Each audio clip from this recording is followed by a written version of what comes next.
કેટલાક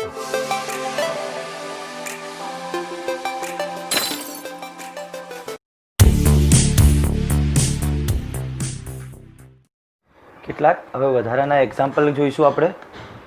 કોઈ એક વાહકમાંથી પસાર થતો વિદ્યુત ભાર Q બરાબર 5t² + 3t + 1 છે. પસાર થતા વિદ્યુત ભાર એ સમય સાથે કઈ રીતના બદલાય છે તેનું સૂત્ર આપ્યું છે. જ્યાં t સમય છે તો t બરાબર 5 સેકન્ડ સમય પ્રવાહનું મૂલ્ય ખાલી જગ્યા હશે. એક સરળ MCQ છે. આપણે ચેપ્ટરની થિયરીમાં જ શરૂઆતમાં શીખ્યા હતા. જો વિદ્યુત ભાર ઉપરથી પ્રવાહ મેળવવો હોય તો I બરાબર શું થાય? dq/dt. વિદ્યુત ભારનું સમયની સાપેક્ષે વિકલન કરીએ તો આપણને શું મળશે? પ્રવાહ મળશે. બીજો એક્ઝામ્પલ આખો ઊંધો લીધો છે. જો પ્રવાહ સમય સાથે બદલાતો હોય અને વિદ્યુત ભાર શોધવાનો હોય તો પ્રવાહનું શું કરવું પડે? સંકલન. કઈ રીતનું સૂત્ર છે? I બરાબર dq/dt. આ એક સૂત્ર છે. જો મારે વિદ્યુત ભાર શોધવો હોય પ્રવાહ ઉપરથી તો dt અહીંયા પહેલા તો ગુણાકારમાં અને પછી dq ઉપરથી q શોધવો હોય તો બંને બાજુ શું કરવું પડે? સંકલન. ચલો આની અંદર તો પ્રવાહ શોધવો છે તો I બરાબર dq/dt. સમયની સાપેક્ષે આ સમીકરણનું વિકલન કરીશું. ચલો 5 અચળ t² નું વિકલન 2t એટલે 5 અચળ t² નું વિકલન 2t. 3 અચળ t નું વિકલન 1 અને અચળનું વિકલન 0. સમયની સાપેક્ષે જ વિકલન કરવાનું હતું. આ રીતનું શું કર્યું આપણે? વિકલન. પ્રવાહ I બરાબર dq/dt. 5 અચળ t² નું વિકલન 2t વત્તા 3 અચળ t નું વિકલન 1 અચળનું વિકલન 0.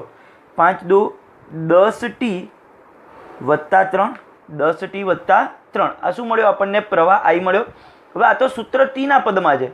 મારે t બરાબર 5 સેકન્ડ સમય શોધવો છે. t ની કિંમત કેટલી મૂકીશું? 5 5 મૂકીશું એટલે 10 × 5 50 50 વત્તા 3 t બરાબર 5 સેકન્ડ સમય. I બરાબર 10 સાથે 5 વત્તા 3 ટોટલ જવાબ આવશે 53 એમ્પિયર. વિકલ્પ C. કમ્પ્લીટ ખબર પડે છે. ચલો MCQ નંબર એના પછીનો જોઈએ. બીજો શું છે? આપણને વિદ્યુત પ્રવાહ સમય સાથે કયા સૂત્ર અનુસાર બદલાય છે તે આપ્યું છે. t બરાબર 2 સેકન્ડથી t બરાબર 3 સેકન્ડ સુધીના સમયગાળામાં વહેતો વિદ્યુત ભાર Q શોધવો હોય તો પ્રવાહનું સમયની સાપેક્ષે શું કરવું પડે? સંકલન. Q બરાબર ઇન્ટિગ્રેશન ઓફ I dt. આ ચેપ્ટરનો પહેલો જ લેક્ચર જોજો જેની અંદર મેં વસ્તુ સમજાયેલી છે. મેં પહેલા જ લેક્ચરમાં વિદ્યુત ભાર ઉપરથી પ્રવાહ શોધવો હોય તો વિકલન સૂત્ર આ યાદ રાખવાનું. I બરાબર dq/dt. જો Q શોધવો હોય તો Q બરાબર ઇન્ટિગ્રેશન ઓફ I dt. પણ ઇન્ટિગ્રેશન કોની વચ્ચે કરવાનું છે? t બરાબર 2 સેકન્ડથી લઈ t બરાબર 3 સેકન્ડની વચ્ચે. ચાલો સમીકરણ લખીએ આ રીતે. હવે I નું સૂત્ર શું હતું? અહીંયા આગળ 2t વત્તા 3t² સાથે dt. 2 અચળ t નું સંકલન શું થશે? t² ભાગ્યા 2. t² એક ઘાત વધારેલી ઘાત છેદમાં. સંકલન યાદ કરજો. વિકલનમાં શું છે? ઘાત આગળ એક ઘાત ઓછી. t² માં 2 આગળ ઘાત આગળ એક ઘાત ઓછી એટલે t ની એક ઘાત થઈ ગઈ. એ રીતનું પદ થાય. આમાં શું થાય? એક ઘાત વધારેલી ઘાત છેદમાં એટલે t² ભાગ્યા 2. લિમિટ કઈ મૂકવાની? પાછી 2 થી 3 વત્તા 3 અચળ. આનું સંકલન કરીશું. t ની 3 ઘાત ભાગ્યા 3 એક ઘાત વધારેલી ઘાત છેદમાં પાછી લિમિટ 2 થી 3. ફાઇનલ ખબર પડી છે કઈ રીતના શું કર્યું આની અંદર. ચાલો લિમિટ મૂકતા પહેલા હવે હું લિમિટ મૂકીશ તો છેદમાં તો 2 જ રહેવાના. આ 2 ઉડી જાય. એવું ને એવું અહીંયા 3 3 ઉડી જાય. લિમિટ મૂકવું અહીંયા આગળ. 3 નો વર્ગ 9 માઇનસ 2 નો વર્ગ 4. આ 2 તો ઉડી ગયા પહેલાં તો. એવું ને અહીંયા 3 3 ઉડી ગયા. પહેલાં 3 નો વર્ગ 9 લોઅર લિમિટ મૂકું ત્યારે વચ્ચે માઇનસ 2 નો વર્ગ 4 વત્તા 3 નો ઘન 27 માઇનસ 2 નો ઘન 2 નો ઘન 8. ખ્યાલ આવે છે કઈ રીતના? 9 માંથી 4 જાય 5 27 માંથી 8 જશે 19 19 અને 5 24 કુલંબ. વિકલ્પ આવશે આમાં B. 24 કુલંબ. ફાઇનલ દરેક વિદ્યાર્થીને ન ખ્યાલ આવતો હોય તો કહેજો કે જેથી કરીને આપણે મને હમણાં જ વચ્ચે એક વિદ્યાર્થી કીધું હતું સાહેબ આ એક્ઝામ્પલમાં નથી ખ્યાલ આવ્યો તો મેં જ્યારે નેક્સ્ટ લેક્ચર લઈએ ત્યારે આપણે પહેલેથી ફરીથી હું એ MCQ સમજાવું અથવા થોડો વધારે ડીપમાં સમજાવું. હું એક નોર્મલ રીતથી ચલાવતો હોઉં. ન ખબર પડે એનો ફોટો પાડી સ્ક્રીનશોટની અંદર મને જણાવવાનું કે સાહેબ આ MCQમાં નથી ખબર પડી. આપણે જ્યારે પણ નેક્સ્ટ લેક્ચર લેતા હોઈએ એ ચેપ્ટરનો અથવા તો ઇવન હવે બીજું ચેપ્ટર કોઈ ચાલુ કરીશું પણ ટૂંકમાં એ MCQ આપણે ફરીથી તમને સમજાવી શકીએ. દરેકને ખ્યાલ આવવો એ અગત્યનું છે. બરોબર છે. ચલો હવે એના પછીનો MCQ શું છે? R અને 2R અવરોધ ધરાવતા વાયરને, એક તારનો અવરોધ હતો તો એક વાયરનો અવરોધ R, બીજાનો 2R, પ્રથમ શ્રેણીમાં અને ત્યારબાદ એમને શું કરવામાં આવે છે? સમાંતર જોડવામાં આવે છે. પ્રથમ એ બંનેને શ્રેણીમાં જોડી દઈએ. શ્રેણીમાં જોડી દઉં ત્યારે સમતુલ્ય અવરોધને RS કહું તો શું થશે? R વત્તા 2R બરાબર ટોટલ અવરોધ કેટલો થશે? 3R. શ્રેણીમાં જોડ્યા હશે ત્યારે કમ્પ્લીટ, ત્યારે ટોટલ અવરોધ RS બરાબર 3R. હવે શું છે? ત્યારબાદ તેમને સમાંતરમાં જોડવામાં આવે ત્યારે શું થાય? R1 R2 upon R1 plus R2. એ વખતના સમતુલ્ય અવરોધને RP કહું તો સૂત્ર શું થશે? R1 R2 upon R1 plus R2, એને આધારે R1 તરીકે R, R2 તરીકે 2R, છેદમાં R1 વત્તા R2 એટલે R વત્તા 2R પાછું કરીશ તો કેટલું થશે? 3R. એક વખત RR કેન્સલ એટલે સમતુલ્ય અવરોધ કેટલું થશે? 2R ભાગ્યા 3. કમ્પ્લીટ, દરેકને ખબર પડી છે. આ બંને અવરોધ પહેલા શ્રેણીમાં જોડ્યા હશે ત્યારે સમતુલ્ય અવરોધ 3R, સમાંતરમાં જોડ્યા હશે parallel RP, R1 R2 upon R1 plus R2 સૂત્રને આધારે 2R/3. આટલો એનો શું થયો? સમતુલ્ય અવરોધ. હવે મને શું કીધું છે? આ બંને કિસ્સામાં ઉત્પન્ન થતી ઉષ્માનો ગુણોત્તર. હવે ઉષ્માનો ગુણોત્તર શોધવો છે. ઉત્પન્ન થતી ઉષ્માનું સૂત્ર શું? H બરાબર I2RT. H બરાબર I2RT. આ ઉત્પન્ન થતી ઉષ્માનું સૂત્ર છે.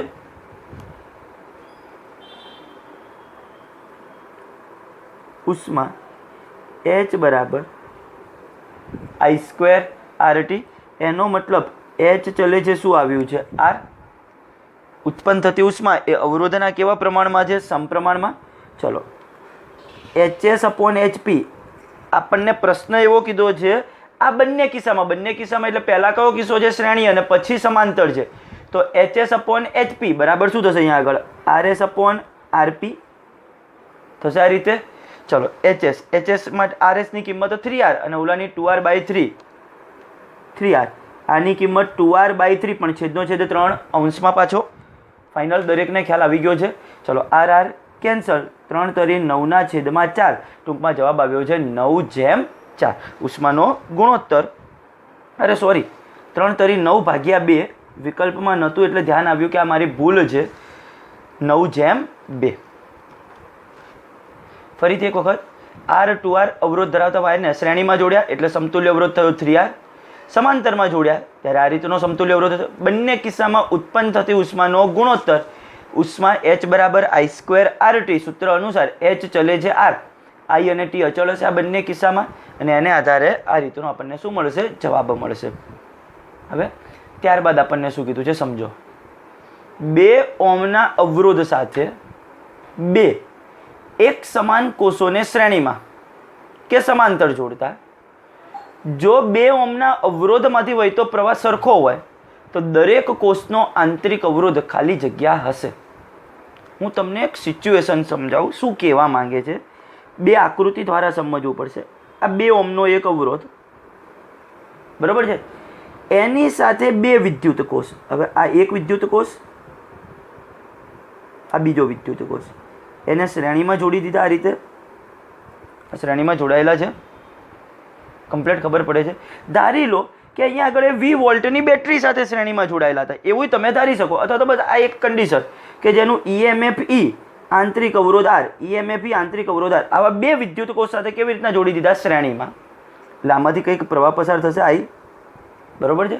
ત્યારબાદ એવું કીધું છે આ 2 ઓહ્મનો અવરોધ એની સાથે,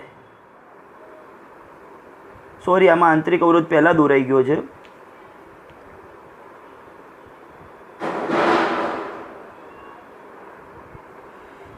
સ્મોલ r e 2 એક સમાન 2 ઓહ્મના અવરોધ સાથે, હવે તમે અહીંયાથી વાંચો, 2 એક સમાન કોષોને કેવી રીતના જોડતા? સમાંતર જોડતા. 2 ને સમાંતર જોડી દીધા. દરેક કોષનો આંતરિક અવરોધ શોધો. બંને કિસ્સામાં પ્રવાહ કેવો થવાનો છે? સરખો. ચલો આની અંદર પ્રવાહનું મૂલ્ય શું થશે? I બરાબર, ફરીથી એક વખત હજી સમજાવું. 2 ઓહ્મનો અવરોધ એની સાથે 2 એક સમાન કોષને શ્રેણીમાં જોડી દીધા. ત્યારબાદ 2 કોષને કેવી રીતના જોડ્યા? તેની સાથે સમાંતરમાં જોડ્યા. આની સાથે સમાંતરમાં. બંને કિસ્સામાં આ 2 ઓહ્મના અવરોધમાંથી તો વહેતો પ્રવાહ કેવો છે? સરખો જ છે. તો એ કોષનો આંતરિક અવરોધ શોધવાનો છે. હવે શ્રેણીમાં જોડ્યા છે. I બરાબર સૂત્ર શું થાય? પહેલાં તો E upon R plus R. E upon R plus R. પણ હવે શ્રેણીમાં હોય તો E વત્તા E કેટલો થશે? 2E. 2 વત્તા આવા 2 કોષ હતા તો કેટલા થશે? 2R. ટોટલ કેટલો થશે? 2R. કમ્પ્લીટ ખબર પડી છે કઈ રીતના? આઈની વેલ્યુ થશે E તરીકે ટોટલ કેટલું થશે? 2E. 2 હતા એટલે છેદમાં ટોટલ અવરોધ કેટલો થશે? 2 વત્તા 2R. આની અંદર I જ કેવા છે કારણ કે પ્રવાહ તો એનું એ જ છે. હવે સમાંતરમાં હોય તો આનું ટોટલ EMF E સરખું જ લેવામાં આવે, બંનેનું ટોટલ આના બે બિંદુ વચ્ચેનું ટોટલ EMF E થઈ જાય છેદમાં આ 2 વત્તા આનો ટોટલ અવરોધ કેટલો થાય? R/2. કેમ? બંને સમાંતરમાં છે, સમાંતરમાં હોય તો અવરોધ કેટલો થઈ જાય? અડધો. કમ્પ્લીટ ખબર પડી છે આ બે સમીકરણ કઈ રીતના મેળવ્યા છે. આ તો આપણે 2 વિદ્યુત કોષ આપ્યા હતા, n વિદ્યુત કોષ આપ્યા હોય તો અહીંયા 2 ની જગ્યાએ n આવે, અહીંયા આગળ n આવે, અહીંયા આગળ તો E જ આવે, અહીંયા આગળ R/n આવે સૂત્રની અંદર. કમ્પ્લીટ ખબર પડશે કઈ રીતના શા માટે આટલું પદ થયું અહીંયા આગળ, દરેકને ખ્યાલ આવે છે અહીંયા સુધીનો ભાગ. બીજી એક કન્ડિશન પણ લઈ શકાય, અહીંયા આગળ તમે n ના પદમાં જ આખો જવાબ મેળવો તો પણ ચાલો. હવે બે સમીકરણને સરખાવી દો. 2E અપોન 2 પ્લસ 2R બરાબર E અપોન 2 પ્લસ R/2. હવે સૌથી પહેલાં તો અહીંયાથી E કેન્સલ, E કેન્સલ.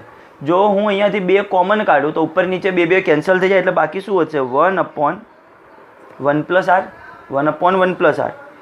અહીંયા જો 2 લસા લઉં, 2 લસા તો છેદનો છેદ 2 પાછો ક્યાં જશે? અંશમાં, અને એ 2 અહીંયા ગુણાશે એટલે 2 અહીંયા ઉપર અને 4 વત્તા R. કમ્પ્લીટ દરેક વિદ્યાર્થીને કઈ રીતના આટલું પદ બન્યું? 2 લસા લીધો એ છેદનો છેદ 2 અંશમાં, 2 વત્તા અહીંયા 2 ગુણાશે એટલે 4 વત્તા, સામસામે ચોકડી ગુણાકાર કરું તો આ 4 વત્તા R, આ આખા પદ સાથે 2 ગુણાશે, 2 વત્તા 2R પ્લસ R. આ બાજુ જશે તો minus R, 2R minus R. આ પ્લસ 2 આ બાજુ જશે તો માઇનસ 2 એટલે 2 બરાબર R. તો R બરાબર કેટલો મળશે? 2 ઓહ્મ. ફાઇનલ ખબર પડી છે કઈ રીતના? ફરીથી એક વખત 2 ઓહ્મના અવરોધ સાથે 2 એક સમાન કોષોને શ્રેણીમાં જોડ્યા, ધારી લીધું કે બંને કોષનું EMF E અને આંતરિક અવરોધ R, તો આ રીતે શ્રેણીમાં જોડી દીધા. હવે એ જ 2 કોષોને કેવી રીતના જોડ્યા? આની સાથે સમાંતરમાં જોડ્યા. તો એ વખતે બેટરીમાંથી વહેતો જે બંને કિસ્સામાં 2 ઓહ્મમાંથી વહેતો જે પ્રવાહ છે કેવો છે? સરખો છે. તો કોષનો આંતરિક અવરોધ શોધો. 2 સમીકરણ બનાવવાના ખાસ છે, ત્યારબાદ MCQ ફાવે. ચલો નેક્સ્ટ MCQ જોઈએ. 4 ગુણ્યા 10⁻³ ઓહ્મ ઇન્ટુ મીટર અવરોધકતાવાળા અને સમાન આડછેદવાળા તારનું શું કરવામાં આવે છે? એક વર્તુળ રચવામાં આવે છે. એક તાર જેની અવરોધકતા આટલી છે, ઓહ્મ ઇન્ટુ મીટર એટલે કે 1 મીટર દીઠ એનો અવરોધ આટલો છે. આનો મતલબ એવો થાય 1 મીટર દીઠ અવરોધ આટલો હોય તેવો એક તાર, એનું વર્તુળ રચવામાં આવે છે. જો વ્યાસ 16 મીટર હોય, વ્યાસ 16 મીટર એનો મતલબ એની ત્રિજ્યા કેટલી થાય? 8. વ્યાસ 16 મીટર તો ત્રિજ્યા 8 મીટર. તો એ વ્યાસના જે 2 છેડાઓ થાય, આ ધારો કે આ વ્યાસ દોર્યો તો આ વ્યાસના 2 છેડા થશે, આ બિંદુને નામ આપી દઉં A અને B. 2 છેડા વચ્ચેનો અવરોધ ખાલી જગ્યા થશે. ચાલો હવે આ એક તાર થશે એ 8 મીટર ત્રિજ્યાવાળો, આ બીજો તાર થશે એ પણ કેટલો થશે? 8 મીટર ત્રિજ્યાવાળો થશે. જો હું આખાનો પહેલાં તો અવરોધ શોધી લઉં, આખા તારનો અવરોધ, બરોબર છે. ટોટલ લંબાઈ કેટલી થશે? 2πr. 2πr અથવા તો πd, વર્તુળનો પરિઘ πd અથવા તો 2πr. અને 1 મીટર આટલો અવરોધ તો આટલો ટોટલ મળશે. ટોટલનો અડધા 2 ભાગ કરીએ એટલે 2 અવરોધ થઈ જાય પાછા.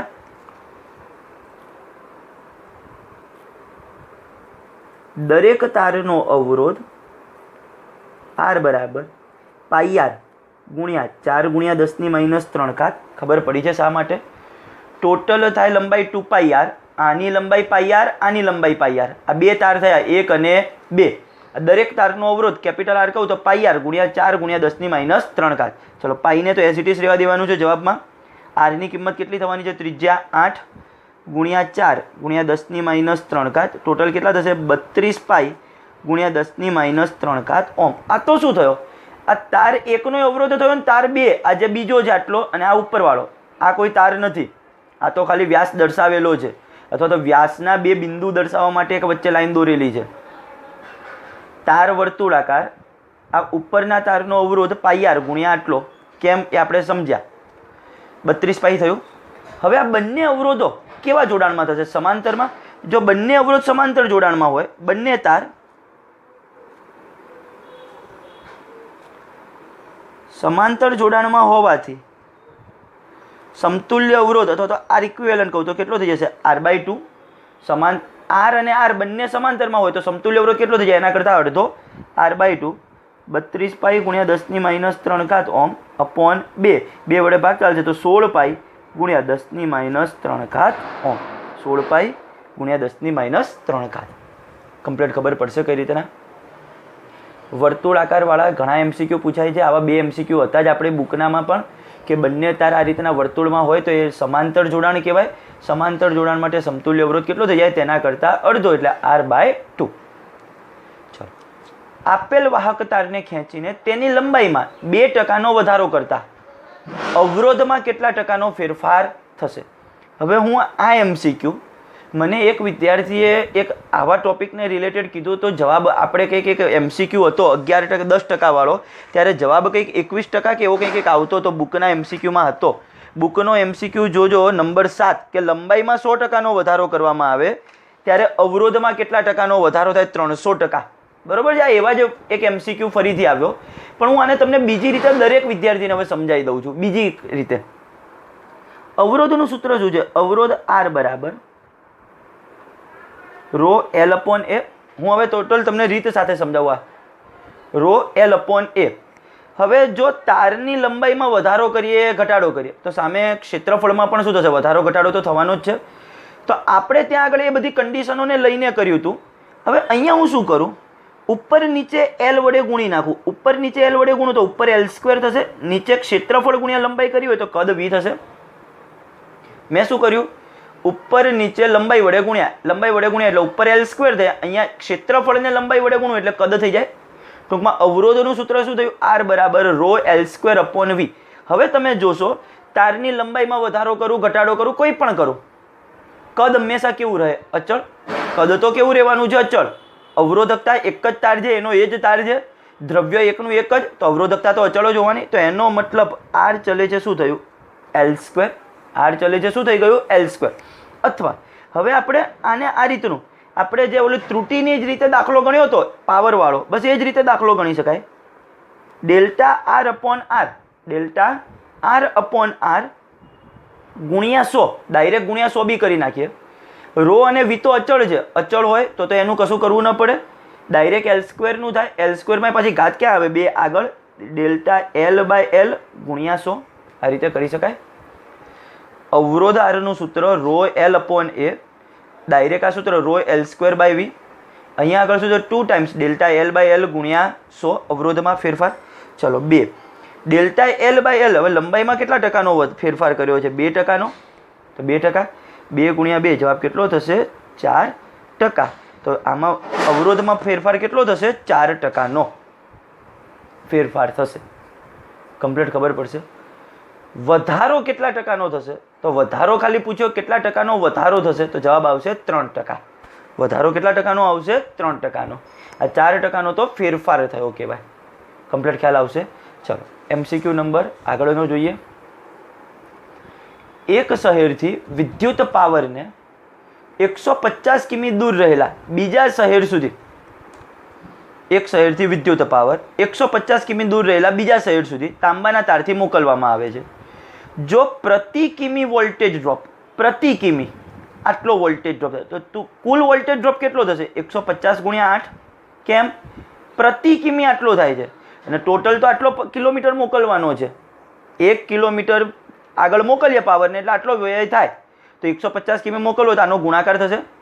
પ્રતિ કિમી સરેરાશ અવરોધ આટલો છે એનો. તાર જે છે એમાં પ્રતિ કિમી એનો સરેરાશ અવરોધ આટલો, તો આટલા કિમીનો અવરોધ મળશે. તો પાવર વ્યય શોધો. ચલો કઈ રીતે ના થશે? પહેલાં તો કુલ વોલ્ટેજ ડ્રોપ V બરાબર કેટલો થશે? 150 ગુણ્યા 8. 15 × 120. 15 × 120 આ 0 એટલે 1200 વોલ્ટનો શું થયો? કુલ વોલ્ટેજ ડ્રોપ થયો.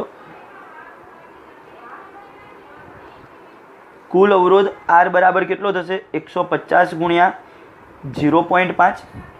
0.5 150ના અડધા થાય કેટલા થશે? 75 ઓહ્મ. કુલ અવરોધ મળી ગયો, કુલ વોલ્ટેજ ડ્રોપ મળી ગયો. મારે શું શોધવાનો છે? પાવર. પાવરના 3 સૂત્ર, P બરાબર VI બરાબર I² R બરાબર V² બાય R. અહીંયા V અને R આપેલા છે, તો પાવર P બરાબર V² બાય R. આ સૂત્ર થશે V², 1200 ગુણ્યા 1200 છેદમાં R, 75. 75 ના ભાગ છે એટલે 25 તરી 75 થશે. 25 એ ક્યાંક અહીંયા 120 નો ભાગ ચલાવીશું, 1200 નો ને અહીંયા આગળ. પહેલાં તો 75 ની જગ્યાએ લખ્યા 25 તરી, 25 તરી. જો ત્રણેય અહીંયા આગળ ભાગ ચલાવું તો કેટલા થશે? 400. પહેલાં તો હજી 25 એ 400 નો ભાગ ચાલતો જ હશે. 25 ના ઘડિયામાં 25 ગુણ્યા 16 કરશો, 25 ગુણ્યા 16 તો કેટલા થશે? 400. તમારે 1200 ગુણ્યા 16 કરવાના, 12 ગુણ્યા 16 192, 192 અને પાછળ 2 0, આટલા વોટ. જો 3 અંક આગળ લાવી દઉં તો 19.2 ગુણ્યા 10 ની 3 ઘાત, 10 ની 3 ઘાત એટલે શું થશે? Kilo watt. તો જવાબ થશે 19.2 કિલો વોટ. કમ્પ્લીટ ખ્યાલ આવે છે કઈ રીતના? દરેક વિદ્યાર્થીને ખ્યાલ આવતો હશે. ન ખ્યાલ આવતો હોય મેં હમણાં જ કીધું એ પ્રમાણે ચોક્કસપણે મને વોટ્સઅપની અંદર જણાવવાનું. ચલો હવેના MCQમાં શું છે? 4 એક સમાન અવરોધને શ્રેણીમાં એક બેટરી સાથે જોડતા 20 વોટ પાવર વપરાય છે. 4 અવરોધ, ચારેયનો અવરોધ કેટલો સરખો? કેમ? એક સમાન છે. એમને શ્રેણીમાં જોડું. શ્રેણીમાં જોડું એટલે એમનો સમતુલ્ય અવરોધ કેટલો થશે? 4R. ધારી લઈએ કે દરેકનો અવરોધ R છે, સ્મોલ r છે. એવા 4ને શ્રેણીમાં જોડું એટલે સમતુલ્ય અવરોધ કેટલો થશે? 4R. એ વખતે જે એક બેટરી સાથે જોડ્યા એ વખતે પાવર કેટલો વપરાય છે? 20 વોટ. એટલે PS ની વેલ્યુ સિરીઝ શ્રેણીમાં જ્યારે જોડ્યા હોય ત્યારે પાવર કેટલો વપરાય છે? 20 વોટ. જો આ ચારેય અવરોધને સમાંતરમાં જોડીએ, હવે RP એટલે કેટલો થશે એનો સમતુલ્ય અવરોધ? R/4, R/N એને આધારે R/4. એ વખતનો પાવર શોધો કે કેટલો પાવર વપરાશે. હવે તે જ બેટરી સાથે જોડ્યા, હવે તે જ બેટરી સાથે જોડ્યા હોય તો એ બેટરીનો વોલ્ટેજ તો અચળ હોય, તો પાવરનું કયું સૂત્ર એપ્લાય કરવું પડે? P બરાબર VI I² R કે V² બાય R? તો કે V² બાય R. એનું કારણ શું છે?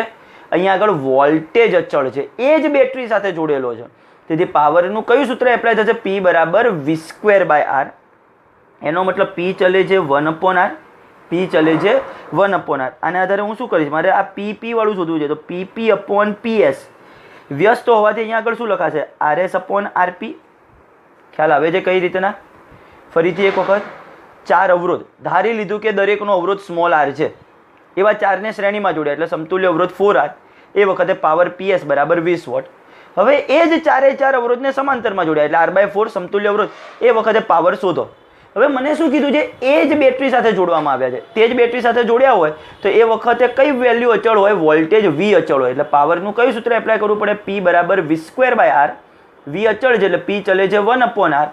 PP/PS. તો સામે શું થશે? RS/RP. ચલો કિંમત મૂકો. RS ની કિંમત 4R, RP ની કિંમત R/4 છેદનો છેદ 4 અંશમાં RR ઉડી ગયા. ટોટલ જવાબ થયો 16. PP બરાબર 16 ગુણ્યા PS. આ PS સામે ગુણાકારમાં આવી ગયા. 16 ગુણ્યા PS ની કિંમત કેટલી હતી? 20. 16 × 2 = 32. 320 વોટ. તો એ વખતે પાવર કેટલો વપરાશે? 320 વોટ.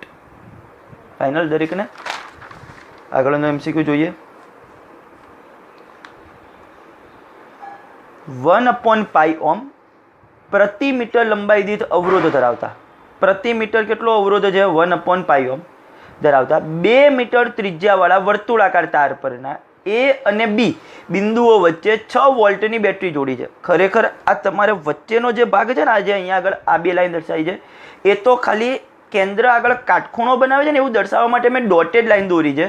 ખરેખર એ ભાગ આપ્યો જ નથી એવું વિચારો. એક વર્તુળાકાર તાર, એના આ A અને B બિંદુ વચ્ચે આ રીતે બેટરી જોડી દીધી 2 બિંદુ વચ્ચે. તો બેટરીમાંથી વહેતો પ્રવાહ આપણે શોધવાનો છે કે અહીંયાથી આ કેટલો પ્રવાહ પસાર થવાનો શરૂ થશે, આ શોધવાનો છે. હવે પ્રવાહ એટલે શું થાય? V/R. પણ R તરીકે શું લેવો પડે? આ સમતુલ્ય અવરોધ A અને B બિંદુ વચ્ચેનો. હવે શું થશે? ટોટલ 2 મીટર લંબાઈવાળું વર્તુળ છે, એનો જો ટોટલ અવરોધ કહું, આ આખા તારનો અવરોધ કુલ અવરોધ R કહું તો એ કેટલો થશે? 2πR ગુણ્યા 1/π. ટોટલ લંબાઈ કેટલી તારની? 2πR પરિઘ ગુણ્યા 1/π. 1 મીટર દીઠ આટલો, તો આટલી લંબાઈ દીઠ કેટલો? એ રીતનું થાય. પાઈ કેન્સલ, આરની કિંમત કેટલી હતી 2 એટલે 2 ગુણ્યા 2 બરાબર 4 ઓહ્મ. ટોટલ અવરોધ કેટલો થયો આખાનો 4 ઓહ્મ. હવે એમાંથી આ 90 અંશના ખૂણાવાળો ભાગ છે અને આ આટલો 270 ના ખૂણાવાળો. ટૂંકમાં આ એક ભાગ અને આ કેટલા ભાગ થશે 3 ભાગ. ટોટલ 4 સરખા ભાગ કરીએ તો આ એક ભાગ. ટૂંકમાં લઘુચાપનો અવરોધ હું ડાયરેક્ટ કહી દઉં. લઘુચાપનો અવરોધ એને R1 કહું કેટલો થશે 1 ઓહ્મ.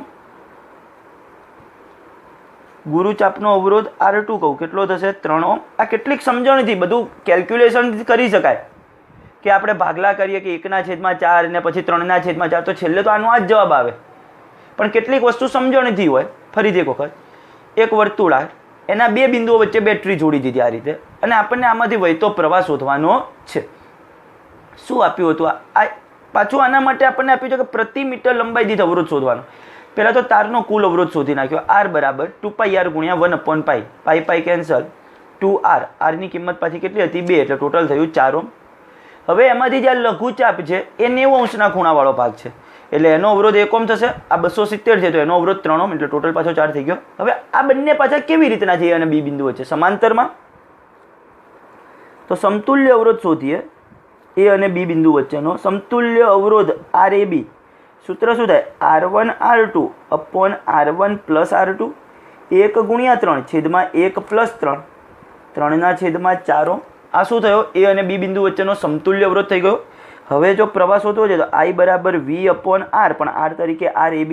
Vની કિંમત 6 RABની કિંમત 3/4 છેદનો છેદ 4 અંશમાં ગયો 3 દુ 6 4 દુ 8 એમ્પિયર. જવાબ આવશે 8 એમ્પિયર. પણ કઈ રીતના ખ્યાલ આવી જશે આ કઈ રીતનું થયું. ગુજકેટની અંદર પૂછાયેલા MCQ છે આ બધા જ. ગુજકેટની અંદર અમુક MCQ નીટની અંદર પૂછાયેલા પણ લીધેલા છે. આ MCQ ક્યાંક નીટમાં પૂછાયેલો છે કદાચ. બરોબર છે. એ નીટમાં પૂછાયેલા ગુજકેટમાં પૂછાયેલા MCQઓ લીધેલા છે. હવે બીજો એક MCQ. આ પ્રકારના MCQ ઘણી વખત પૂછાય છે. એક કાર્બન અવરોધ પર 3 નારંગી રંગના પટ્ટા છે. કોઈક એક કાર્બન અવરોધ. હવે એના ઉપર 3 નારંગી રંગના પટ્ટા છે તો તે અવરોધનું મહત્તમ મૂલ્ય ખાલી જગ્યા હોઈ શકે. મહત્તમ મૂલ્ય. હવે પહેલાં તો અવરોધનું મૂલ્ય કેટલું થાય R. ટોટલ 3 જ પટ્ટા છે. ચોથો તો પટ્ટો છે જ નહીં. ચોથો પટ્ટો છે જ નહીં. 3 જ પટ્ટા છે એની ઉપર. એમાં પણ 3 કયા રંગના નારંગી રંગના. તો આપણે એનો અવરોધ કઈ રીતના મળે B રોય ઓ આવ્યો અહીંયા ઓરેન્જ એટલે 0 1 2 અને 3 એટલે દશકનો અંક 3 એકમનો અંક 3. ત્રીજો પણ નારંગી રંગનો એટલે 10ની કેટલી ઘાત થાય 3 ઘાત. આ તો હું ખાલી એના અવરોધનું મૂલ્ય મેળવું છું. હજી મહત્તમ મૂલ્ય નથી મળ્યું. જો કોઈ કાર્બન અવરોધ પર 3 નારંગી રંગના પટ્ટા હોય પહેલો પટ્ટો શું દર્શાવે આપણને દશકનો અંક. બીજો પટ્ટો એકમનો અંક. ત્રીજો પટ્ટો શું દર્શાવે 10ની ઘાત. આપણે નારંગી માટે આ રીતનું બને. ચોથો પટ્ટો છે જ નહીં તો એનું વિચલન કેટલું થાય ±20%. ±20%. તમે યાદ કરજો કે જો એક પણ રંગનો પટ્ટો ન હોય ચોથો તો ± કેટલા ટકા થાય 20%. આના તો હવે જો મારે R મેક્સિમમ મેળવવું હોય મહત્તમમાં મહત્તમ મૂલ્ય તો +20% કરવું પડે. જો લઘુત્તમ મૂલ્ય કીધું હોય તો શું કરવું પડે -20%. ટૂંકમાં શું થાય R વત્તા 20% ઓફ R અથવા તો R ના 20%. મહત્તમ મૂલ્ય કેટલું થશે તો કે R એટલે કે આટલું તો થશે જ અને એના કેટલા ટકા 20% પાછા. ચલો આરની વેલ્યુ 33 ગુણ્યા 10ની 3 ઘાત પ્લસ 20/100 ગુણ્યા 33/10ની 3 ઘાત. ખબર પડી છે કઈ રીતના આ બધું બને છે. ચલો આ એક 0 કટ. અહીંયા આગળ 1000 લખું તો એક આ બીજો 0 કટ થાય. ચલો અહીંયા આગળ કિલો ઓહ્મમાં આપેલા છે તો આપણે આને કઈ રીતના ફેરવીએ 33 ગુણ્યા 10ની 3 ઘાત. આને તમે 33 દુ 66 33 દુ 66 66/10 એટલે 6.6 6.6 ગુણ્યા 10ની 3 ઘાત. 10ની 3 ઘાત કોમન નીકળે 33 વત્તા 6.6 39.6 ગુણ્યા 10ની 3 ઘાત ઓહ્મ. 10ની 3 ઘાત એટલે કિલો ઓહ્મ તો 39.6 કિલો ઓહ્મ. આ એનું કયું મૂલ્ય થાય સૌથી મહત્તમ મૂલ્ય. જો લઘુત્તમ મૂલ્ય કીધું તો અહીંયા ખાલી માઇનસ આવત તો 33માંથી તમે 6.6 બાદ કરો. 33માંથી પહેલાં 6 બાદ કરો એટલે 27. 27માંથી હજી 0.6 બાદ કરો એટલે 26.4. તો આ એનું લઘુત્તમ મૂલ્ય થાય -20% ઓફ R. એ રીતે કરવું પડે. ખ્યાલ આવશે કઈ રીતના. એકાદ વખત MCQ આ રીતના જોયેલા હોય તો ચોક્કસપણે તમે હજી પણ સારી રીતે કરી શકો. હવે આજના લેક્ચરમાં અહીંયા સુધીના જ મેં MCQ લખેલા હતા, જે અહીંયા સુધીના રહેવા દઉં છું. નેક્સ્ટ આવતીકાલે અથવા પરમ દિવસે જે લેક્ચર આવશે તેની અંદર હજી આપણે બીજા MCQ જોઈશું. કમ્પ્લીટ.